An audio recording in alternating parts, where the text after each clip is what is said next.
Hi everyone, welcome to a new episode of AI Makers Unpacked series. And today we have Swati Jain. Before I have a word and a whole narration with Swati Jain, let me talk about what AI Makers Unpacked series is all about. Now, I always say that there are treasure troves when it comes to professional leaders who've been hogging spotlight and are very, I would say, visible in the AI analytics arena. But seldom we have actually touched upon their professional journey. And as we all relate in a human life, professional journeys are never static. It's absolutely non-linear with crest and trough, trials and tribulation, experimentations and experiences. And this is what the unraveling we will do as part of AI Makers Unpacked series. With each of the leaders, we'll spend some time understanding the kind of nuances, the experience they went through in terms of their professional journey, and also decoding what they are today as part of their overall, I would say, leadership. And talking about Swati Jain, I have a privilege of knowing Swati Jain for quite some time. We both work together in Cognizant Technology. Swati is currently the Vice President at EXL Analytics, and besides handling multiple industry verticals around analytics AI, she's also involved in a lot of strategic interventions at EXL Analytics. And previously, Swati has worked with Cognizant and Ernst& Young. And Swati is also a PhD from IIT Delhi and a very pedigreed and a very, I would say, marquee background what she carries. Welcome, Swati, to the AI Makers Unpacked series. Thank you so much, Samir. Thanks for inviting me here. And it's always a pleasure to be interacting with you. Likewise, Swati. So let's start with, I would say, unraveling your professional journey. And let me ask a very straight question. Did you decide that you would like to go into analytics industry? Was it a choice or it happened by default? Great question, Samir. So I would say that, means when I was doing my master's in business economics from Delhi University, I had done my internship with DSP Merrill Lynch. And I did a very interesting project on innovations in Indian debt market. That was very much appreciated by the North India head of Merrill Lynch at that point in time. And I really enjoyed the whole process of research and getting into what has happened historically and how we project what should happen in future. So that really made me clear that I wanted to pursue areas in research, analysis, innovation, like that. So I think I was very clear because in my campus I got jobs with marquee companies in the field of like sales and marketing, but I preferred to take areas which will help me uh, or put me in the knowledge industry. Mhm. And so to that extent I was clear I want to segue in this area.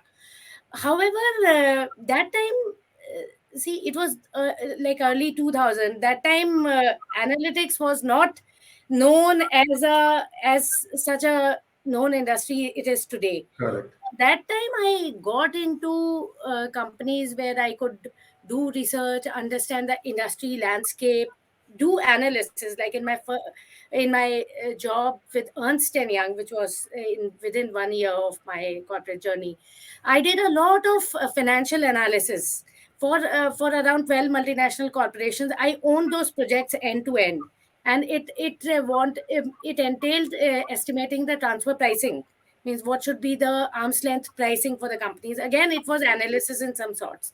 So I got into analysis of some sorts in the beginning, and then as analytics industry became like more widespread in the country and analytics as a work stream, I got into that area. So, So but now, I if had you a very look back, natural transition. sure. No, it's interesting because what you mentioned could be relevant for a lot of aspiring population, the ones who are looking into switching into analytics or from the academia. Help us understand, Swati. Now, if you go back retrospective and look at your professional journey, And this is more like, I would say, your suggestions and advice to the aspiring population who wants to get into analytics AI. What should be done to get into this field? It's a big industry, as you said, and now it's much more contemporary, popular, the biggest job generator kind of a thing from a point of view. What do you think should be done from a viewpoint of getting into this industry from a knowledge acquisition capability perspective? And how does one should also acquaint themselves and redefine themselves being into this industry for a longer term? Yeah, yeah. So, Sameer, like the time I got in, I think it was competitive then also, but today it is a lot. So, and I get these questions in multiple mentoring forums that I am a part of. So Right. this means people want to enter this field. I would I would say, Sameer, for anybody to get in this area means one is like you start working in an organization in the field of analytics, and then you naturally get it. But how do you get that first job in the field? True. So for that, I would suggest that whatever area you are in, means one is analytics is now means across domains and all. Just see what is the like how the power of the data can be leveraged there. Try to understand the power of the data and analysis in your particular industry. Means this is you can just do on your own in the setup you are. Join some analytics courses that will give you a base. Now there's so many courses on Coursera or any of the online platforms or even offline. There are so many analytics courses. I think TI also provides mentoring to people here. So join some of those courses. And I would say that another advice I would, so that gives you a base. And Right. if your concepts are clear, if you can impress in the interview today, companies need talent. And if any single thing clicks with the prospective candidate, I think personally, means any aspect that we see that okay, this is something which will be valuable, or this trait of the individual is valuable, then like we are okay to hire, because See, one today. of the thing I want to point out, and this is very good what you said, making the right impressions during the interview, Right. which is absolutely, if it's your day, you will get that or crack that.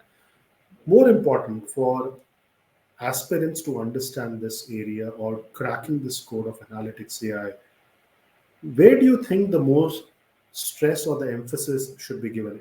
Whether it should be technical knowledge or business knowledge or a knowledge around storytelling or a knowledge about something else? Where do you think the more emphasis should be given for a professional who's trying to get into this area? So, Sameer, frankly speaking, means we conduct interviews day in and day out. I think this is, as a leader, it is one of the areas which I cannot miss a single day, Right. right? And I see the reasons. Means we've started seeing the reasons of rejection also very closely now. Given means we want talent in a more scalable fashion, and so what we've realized is one is technical skills. See, the importance of technical and business skills or storytelling varies across the level that you are coming in the organization, right? If it is more a joiner, like fresher level or early years of your career, 2 to 5 years, I think technical skills are the most important.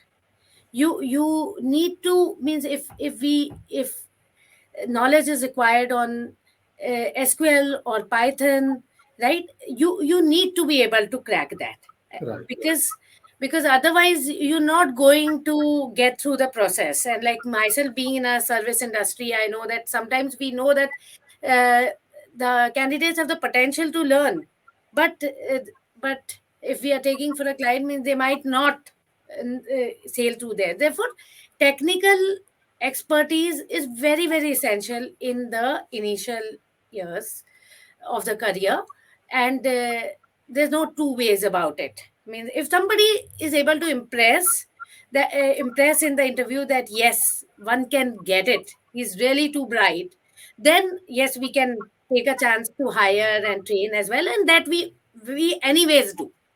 So I would say technical in the initial years of the career, and I business and storytelling means after 3 years of your like 3 years, the kind of positions that we have and the kind of expectations there are, the business knowledge becomes also very important, because then you are in a position where you'll decide that okay, if this is a dashboard I'm building for this particular uh, this particular requirement of the organization, what should be the key metrics that should be there. Now if the person doesn't have the business knowledge, means not only in data science but even in data engineering, where you build the data marts and deal with a lot of variables and all, you'll not be able to thrive there. So Right. we've seen that we mean, the people do not become successful even if they are very good technically, but they don't have business knowledge.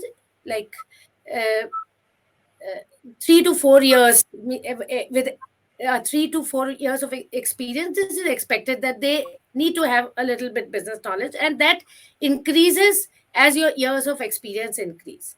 And storytelling, definitely, I think in once you get a little more senior, storytelling is very important, because many times the stakeholders may not understand the analytics behind it or the algorithms, the in-depth aspects of the algorithms.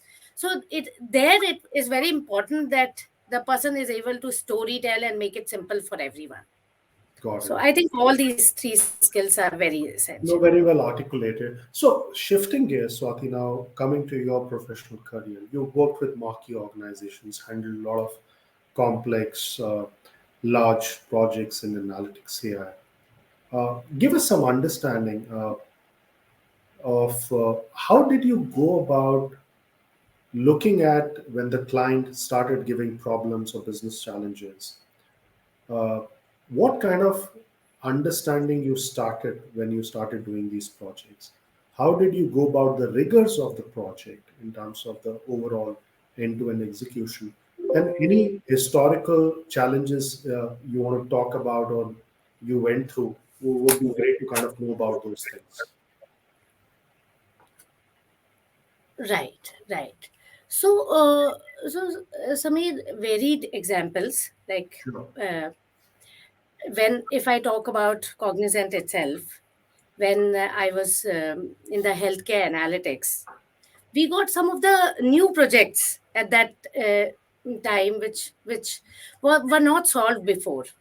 So there were like projects around gaps in Medicare coding. So basically, this like private insurers get paid by Medicare for the health status of their Medicare enrollees, as opposed to just the claims.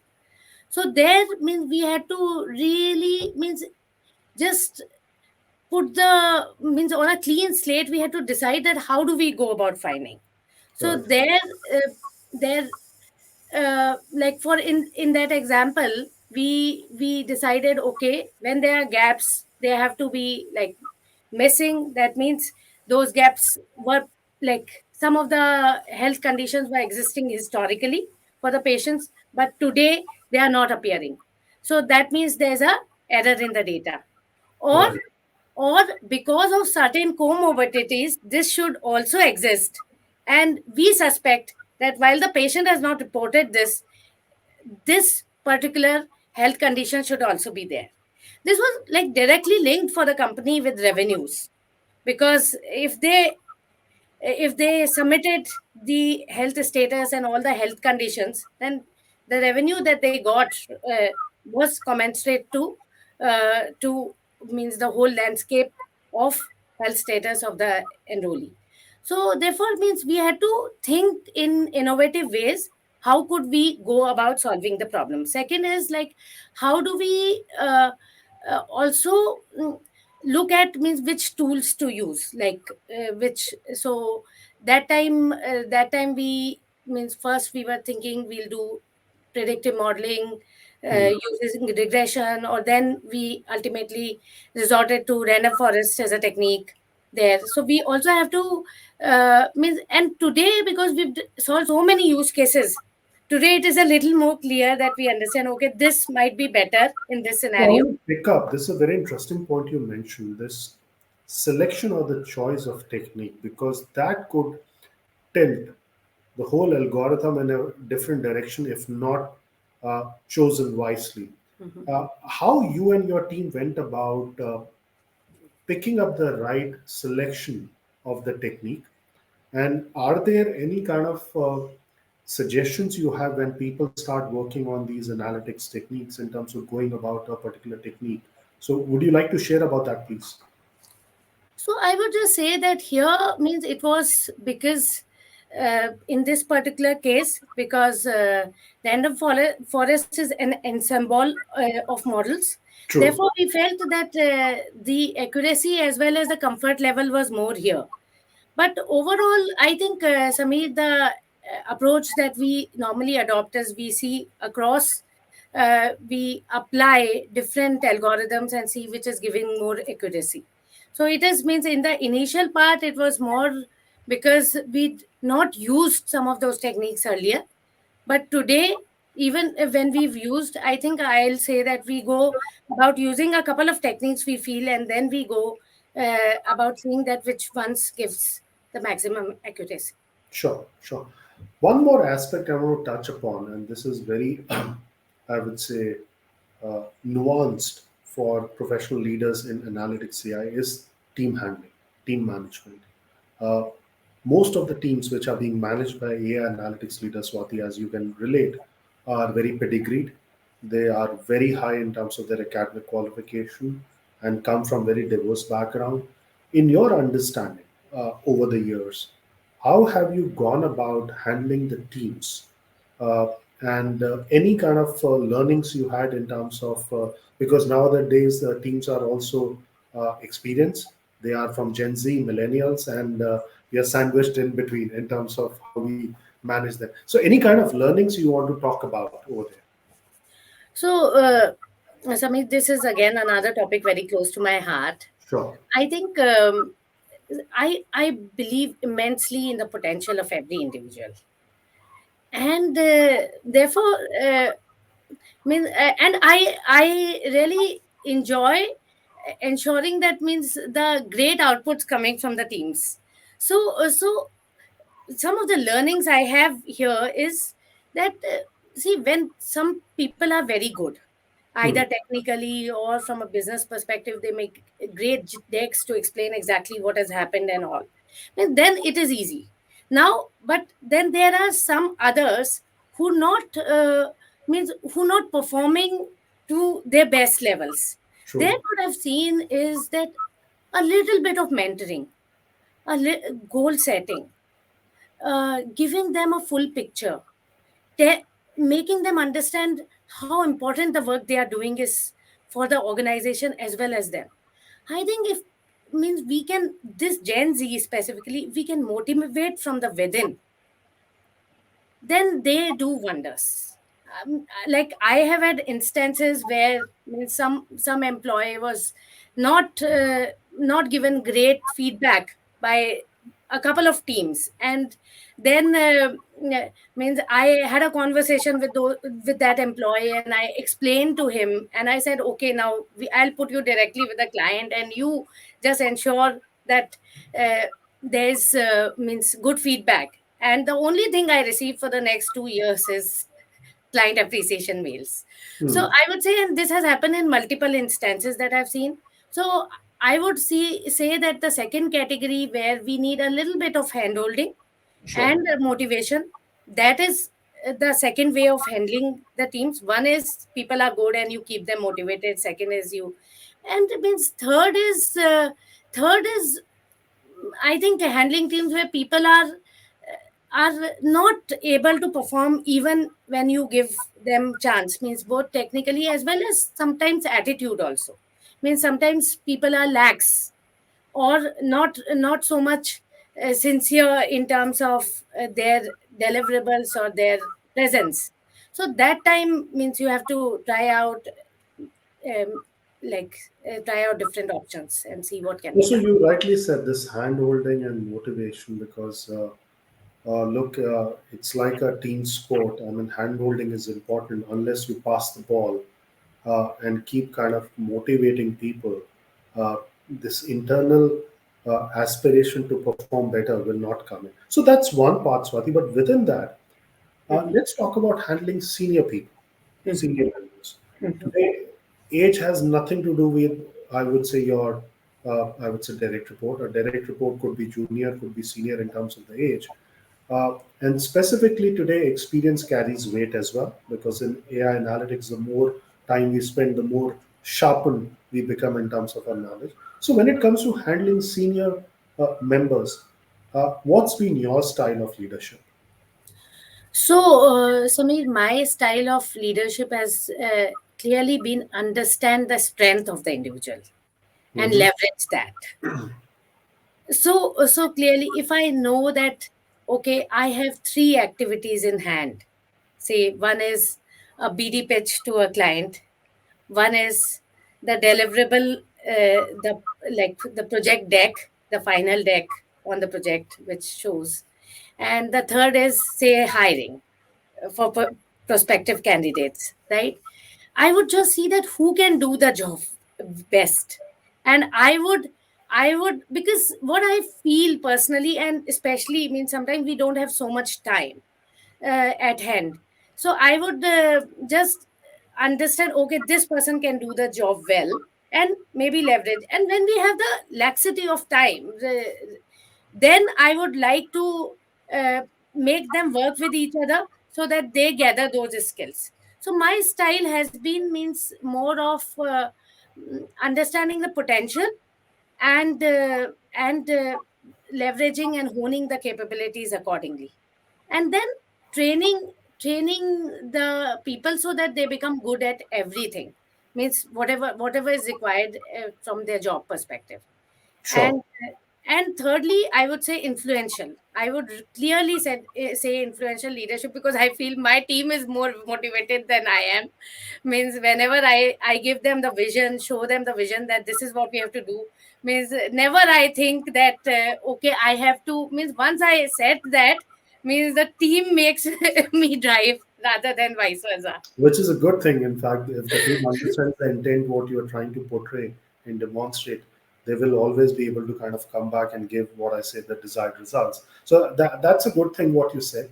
Now, one more aspect I want to touch upon, and we've taken this aspect of team management, learnings, all those kind of handling senior members, client management in the area what we are. And Swati, you have worked with external global clients across different multiple industry segments, whether it's in your current organization EXL, or in the past in Cognizant and also in EY.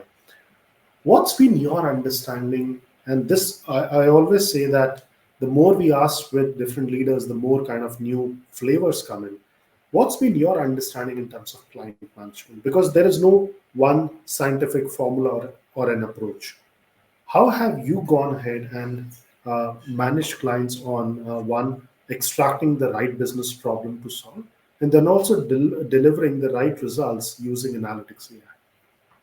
So, Samir, I would begin at an overall level. I think my philosophy of dealing with clients, uh, what means, and across industries, across different use cases of analytics, we've worked, data engineering or analytics, NLP, etc. Mean the common philosophy like which I follow is that what we do for the client, nobody else can do better than that. Right. So that is one mantra. Means we go. Can it be done even better? If that can be done, can we do it? So that is one thing. Means which ultimately means the clients get it, and therefore means clients tend to stick with us. So that is in a very broad way the philosophy that we, means the whole intent is do as best as possible, make the client successful in his or her organization, and make ourselves successful by delivering the best possible results. Give us Now, some instances also, Swati, what you've encountered in the past or your mhm. previous organization. Absolutely, Anything which you absolutely. believe you would like to share. No, so absolutely. So, like I'll tell you, means even means, and we've learned it over a period of time. Like in one of the financial services organization, means there was uh, like means basically the client management is means one is on the project and on the problem itself, what should be solved. The other is about the whole thing that project sees the light of the day. Means we might just have conversations around, okay, we are using these tools, these techniques, and it will work, means, and it is giving splendid results, but what if the project is not ultimately implemented? Right. So that entailed for us to even talk to the means to the salespeople, because that client will ultimately sell this to its customers. Will the customers adopt it? So means from the very beginning, for the project to be successful, means we also uh, work with the client to ensure that this whole chain from development to the end implementation, means we are ensuring that everybody is in the loop on that. So it is not just about the techniques or the tools that are being used, but also about the big picture, that what are we doing ultimately with the outcome. And because means two projects were implemented at clients at that time, and means in one of the project we looked at the whole spectrum, and we ensured that the salespeople are in loop, they understand what is, because then only they'll be able to sell it to the end customers, and also they also understand like what's in it for them. Means why should they prioritize this project more? So I think this what I have learned is that of course the clients also carry a little bit of idea about what they want to do. Means Right. once we pose the problem to them, means we deliberate among a few problems that the client has narrowed down on one, then decide what is the best approach, and then approaches are also iterative, like okay, this approach, it doesn't work, it doesn't mean, sometimes it is not only for the output that we are getting in terms of accuracy or right, but also in terms of means what the client is comfortable with. Means sometimes they're just not comfortable with that approach because they feel that the gut feel, they feel that this is not the, so means we do iterations there. But then overall level, to ensure the end implementation, as I gave you the example, that also helps, and that is how we ensure, means that the whole cycle gets completed. So that is also in recent times. I think, yeah, no, I think it's a good thing what you said. In the same aspect, Swati, there are projects, engagements, uh, consulting assignments in analytics AI which do not see the light of the day, which gets aborted, which for whatever reason gets shunted or truncated by the clients. Uh, how do you, what do you suggest in terms of managing those situations when it's encountered? How have you gone ahead and addressed the teams in that scenario where the client has aborted or kind of said the project is off for whatever reason? And what's been your learning over there? What should be done to avoid those situations, if it may? So Samir, this is I think another subject very close to my heart, because what I feel is, while we are doing so much in AI analytics, right, as an organization, as like or the corporates or India, the government, means everybody as a whole, Right. ultimately the important thing is that these projects see the light of the day. And if they do not, then definitely means it, like it's more of a hype, means, and which we don't want that it means, now it should be. So I think my learnings have been, and one very interesting thing, like I heard that in US, means the tenure of the data officer is like 2 to 3 years average tenure, and he leaves and it becomes somebody else's problem. Right. Now if that somebody else is, whether he's interested in driving that use case or not, how much he believes in that vision, means I think those are some of the things that become a problem. in some of the use cases, not in all. Means, is the organization uh, fully aligned on what is being done? Means every stakeholder in the organization. Because if it is not, then somewhere it will die down. Yeah. The example that I gave could have died down at the sales person's stage. Sometimes it can be even a more customer stage, that okay, the customers don't find value out of it. So my learnings have been that keep one is make everybody aware of what is being done in simple terms, so that everybody is just not nodding but understands. Second is means just ensure that there's regular communication around that okay, this is what is happening.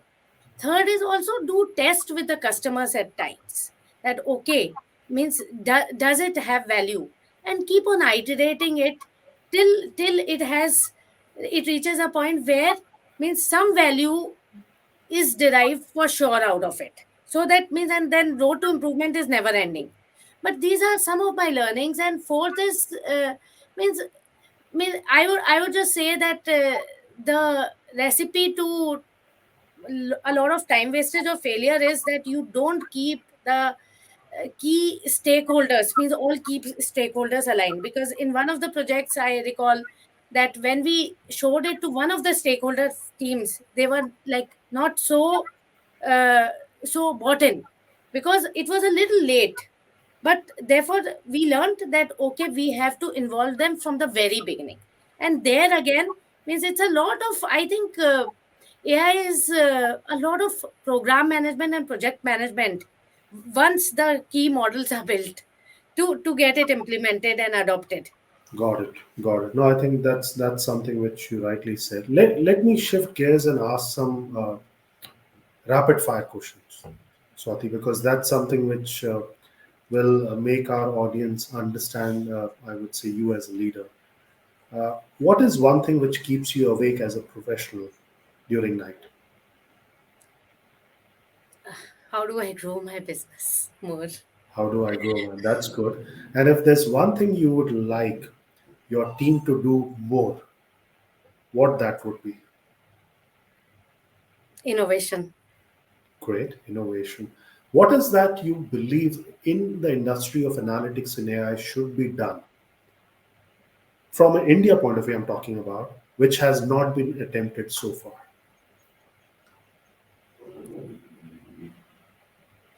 I'm a little more passionate about the AI adoption, and I would say that we become the top in AI adoption. That is what I would want. So occupying a premier position in analytics AI is what great. In your view, in the coming years, irrespective of seniority, what kind of new capabilities as a professional one needs to learn to survive in analytics AI industry? What new capabilities you believe would be required for any professional in AI analytics industry in the years to come? To be I would say to be aware about the new technologies that are coming in, and the ability to uh, skill and reskill in that. So that is what I would say, that they should be a little more flexible and agile. Sure, more flexible and agile. That's good. In your view, what industries should be using more of analytics AI in the time to come? So some we already know: banking, retail, healthcare, insurance. There are quite a lot using. And I they've think been early mover advantage. They had early mover yeah, advantage. Right? I think manufacturing, uh, utilities, agriculture, means some of education. I think we still have a little more scope. We've done a lot, but yeah, I mean, I would say that now every industry has. We can think of the use cases, but some of these, and especially the areas I want to point out, like supply chain, inventory management, means that part of analytics AI, we still see lesser companies doing a lot of work. So I would say there. So, what is that one piece of advice you want to give for Gen Z millennial segment of population who is getting into analytics AI? If that is your passion, dive in it and master in one area, master in any area, and you can get inside, and then you can learn whatever. So I would say that what is being looked is your expertise in a particular area, because if you can be expert in one area, you have the ability to become expert in other areas too. Great. Any one professional learning, Swati, you had over the years which you want to highlight? One professional learning. So one professional learning I had means very early in the career, I learned that like if you are working for a corporate, it is very important to have business and focus on getting more business, and that can only be done by great deliverables that you and your team can produce. So I would just say that the great learning I have is the learning that I have is that means do excellent at your job, which will in turn give rise to more opportunities to you and your organization. Well said. Well said. Thank you so much, Swati. I mean, if I just look at the time we spent in this session, I think a lot of learnings, a lot of, I would say, nuggets of information you provided. Because I think if you see the melange of questions and narratives, what we covered was holistic, right from a team, I would say, aspect of managing to client relationships to projects being aborted to kind of what Gen Z millennials should do to also really taking a deep dive in terms of your professional learning, how you kind of started through the different aspects of your professional journey. Absolutely, I would say very absorbing. I was just listening with a very rapt attention because while you and me have spent a lot of time in the professional side of the things, but never I could actually see that side of the picture as a professional from you, which came in this particular session. I hope you enjoyed the session as well. Thank you so much for your time. And for the audience, AI Makers Unpacked series, as I keep on saying, is more about the insights about a professional leader. And this is brought to you by 3AI, which is India's largest platform for AI analytics leaders, aspirants, and professionals. So keep tuned in, and you can watch this series live at 3ai.in under the AI Makers Unpacked series. Swati, so thank you so much for your time. Really appreciate you spending time with us. Thank you so much. Thank you so much, Sameer. Thanks to you and 3i for doing such a great job in the field of. Pleasure. Thank you. Thank you so Thank much. you. Bye bye. Thank you. Bye.